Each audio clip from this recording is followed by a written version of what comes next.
నెల్లూరు పక్కనే ఉంది.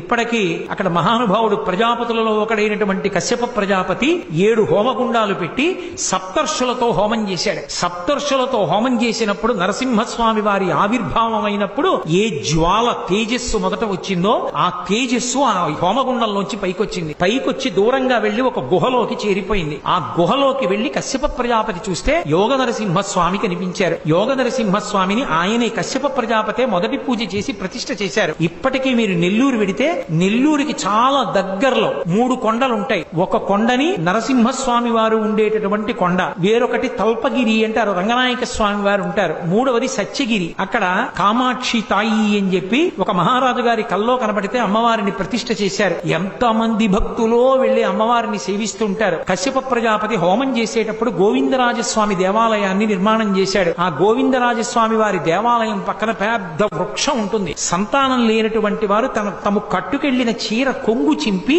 అక్కడ ముడుపు కడతారు. కొమ్మకి కడితే ఖచ్చితంగా సంవత్సరంలో మళ్ళీ పిల్లల్ని ఎత్తుకుంటుంటారు. దాన్ని సంతాన వృక్షము అని పిలుస్తారు. అశ్వత్థామ గుహలు అని అక్కడే గుహలు ఉంటాయి. అంత ప్రఖ్యాతమైనటువంటి క్షేత్రములతో కూడుకున్నటువంటి నరసింహస్వామి వారి ఆలయం ఇప్పటికీ కూడా నెల్లూరు పక్కనే వేదగిరి అంటారు.